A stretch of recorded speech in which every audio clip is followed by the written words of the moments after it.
What's up, guys? This is Cree here with episode 5 of Chainsaw Man Review. Real quick, before we dive deeper into this episode, I did make some quick notes after my initial watch that I'm just gonna rattle off here. Right now, Denji is probably the most relatable protagonist, for me, at least. Um, I'm appreciating how much he seems like it's not necessarily a fish out of the water, but it's like he's just trying to be a regular slice of life kind of guy, but he is just stuck in this perpetual hellscape of there are these mythical devils that we must all kill. That is great. I'm just trying to cop a feel, which he does do in this episode with power. Um, so yeah, that I guess we'll just start into it from there. I guess I lied. So yeah, Denji is great. He manages to touch Power's breasts when in reality they are pads, which he is shocked and disappointed by, I guess. But after he gets his three squeezes in, Power goes on like this ramble as he's thinking to himself. He's just kind of like, "That's it." Meanwhile, Power makes a very interesting note of saying, "All right, now I have no real reason to hunt devils anymore, but there's no getting away from Makima, so I'm just gonna help you out with whatever the hell your goals are." So from this point on till a certain point in the episode, he is pretty much in like this vegetative state. Um, Even Makima notices. She's just like, Denji, is everything okay? Like as they're doing paperwork for the whole bat and leech devil nonsense from the previous episodes. Yeah, all this paperwork and red tape, it sucks. But then he's like, "What's up?" And then he just straight up tells her, he's just like, "I had this goal for a very long time, and I finally achieved it, and it was kind of bullshit because it didn't really feel the way it felt like I thought it would feel. I finally touched a boob, but there was really nothing." And Makima makes a really good point here of like, well, when it comes to like sexual things, it's only gonna feel as good as the connection the two people who are sharing that experience have. And that kind of like snaps Denji out of it. And then as you can see from the thumbnail, she is straight up just like horny boy, horny goals. Let's motivate, okay? So she basically goes on this like whole fucking spiel, pretty much, of like pretty much lulling him in to like being further infatuated with her. And in the end, she ends up putting his hand on hers hip, which was just I honestly thought Denji was gonna pass it, which he almost passed out. He like reels back in fucking shock, and then she's just like, I'm just gonna get this off the screen just because. Then she's just like, all right, I'm gonna make you a deal. If you kill the gun devil, I'll grant you any wish you want. And of course, Denji's brain immediately goes to, does this include sex? And then she's just like, anything, okay? He's like, this can't be possible. And she's like, well, given the circumstance of how dangerous this devil is, this is a deal that we're gonna make. So go on this whole backstory of like how the gun devil is strong because everyone's afraid of guns, which makes a lot of sense because if you've ever heard a gun go off, that shit would be scary. And they're noting that the flesh of the gun devil, because of how fast it moves, falls off, and other devils can consume this flesh and become stronger just because of how strong the gun devil itself is. So they have a bunch of the gun flesh, and they kind of use it as a homing device because it's sort of magnetic in the sense that the flesh wants to rejoin the gun devil. So they can use it to track down Jesus. So they can use it to track down fucking scared the shit out of me. So they can use it to track down other devils who have consumed the gun flesh as well as the gun devil itself. And that's pretty much where this episode leans into. So Denji has his new goals. Aki, we get Aki's backstory, which was, oh my god, this shit caught me off guard.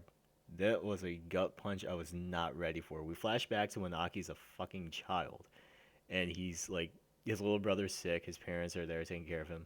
They end up going outside and playing, having a little snowball fight. And his brother's like, my hands are really cold. And Hockey's like, all right, well, if you get sick, I'm gonna get in trouble. So go inside, grab a glove. We're gonna play catch to warm your hands up so you don't get sick." And his brother's like, "Oh hell yeah!" His brother goes inside, and then I don't know if I have the still of it. I do not.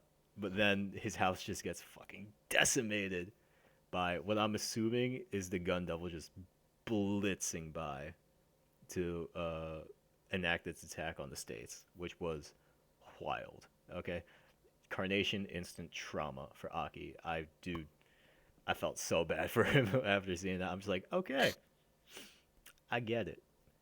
And then we get the full Division 4 group who are dispatched to a hotel where a devil is, and we actually get to learn these two people's names. So this is Arai, and this is Kobeni, and here's Himeno, who is.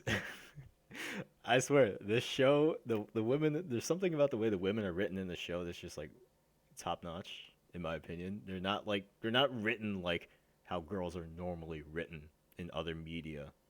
I feel like, okay, and we'll get into that. So basically, she's basically the mom. Aki's basically the dad of the group because these four are just well, these two are a fucking handful. These two are just kind of like we have to put up with those two. Okay, this is great. So as they get to the hotel, Power and Denji start acting up, and Aki's like, "What did I tell you guys about behaving?" They're like, keep on fucking around, and Aki pulls out these two sticks of gum, and they both just immediately snap into behavior, and they're just like, "Yes, sir." And he hands them the gum, and they're just like, "Hell yeah!" So now we know Aki has his Pavlov's gum to get them to act straight, which is fucking hilarious. And Himeno decides to have a great idea. She's like, "All right, here's some motivation. Whoever kills the devil in the hotel gets a kiss on the cheek from me." And Denji thinks about it, and he's just like, "Well, I have my sights set on somebody else for a kiss, so I'm good. I'll pass." And she immediately snuffs that shit out, and she leans into Denji. She's just like, "Listen, if you kill the devil in the hotel, I'll give you a kiss with tongue." And then he has a flashback to that whole moment he had with Makima, and he's just like, he's just waltzing through the fucking hotel right after that. He's like, "I'm gonna kill this fucking devil and get my kiss," which is hilarious. Him and Arai get into it a little bit. They're just kind of like it's basically like two like guy friends just like fighting in a locker room. Not even fighting. They're just like wrestling a bit. They're arguing over who's gonna get the kiss. Of course, Power runs over and she's just like, I'm just here to stir more shit." Uh, Koveni's kind of just like, "Please, guys, can we just not do this right now?" And meanwhile, while they're doing that, Aki asks Himeno about her thoughts on the rookies, and we get a flashback to when they first met. He gets dropped off to her by the guy from the intro, who I don't have a picture of. He's like the blonde guy who's holding the gun in the intro. So interesting. He trained Aki, probably trained Himeno. Who knows? And Aki meets her as she's mourning the death of her sixth partner, and she makes him promise her that he won't die on her, which is something that they stick through to the end of the episode. Speaking of, they find a random devil in the hotel that is not the one they're hunting. However, upon further examination, Arai here has a total fucking meltdown because as they go up from the 8th floor to the 9th floor, they pass the blood splatter from the devil that they just killed, and Arai's like, "Hold up."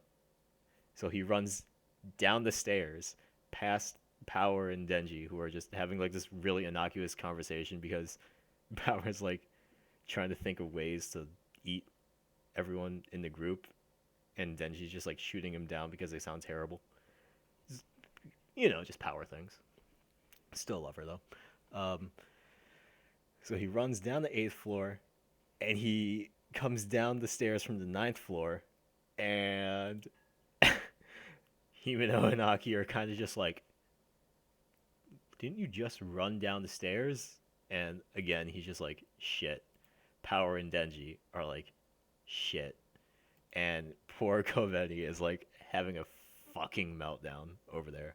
So yeah, that's the contents of the episode. Really awesome fucking episode, by the way. The end credits too. Like we get this beautiful shot of Himeno right here. Fucking gorgeous. as well as this really awesome shot of Makima. But that's gonna do it for my review. This episode was awesome. Probably gonna rewatch it again before I go to sleep, like after I eat or some shit. I don't know. But yeah, I'm really excited to see where we're going with this. The band's all here.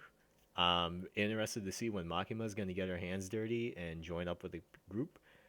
And I can't wait till next week to see if Denji gets his kiss with tongue or not. So, until then, this has been Kree. See you guys next week for another episode of Chainsaw Man.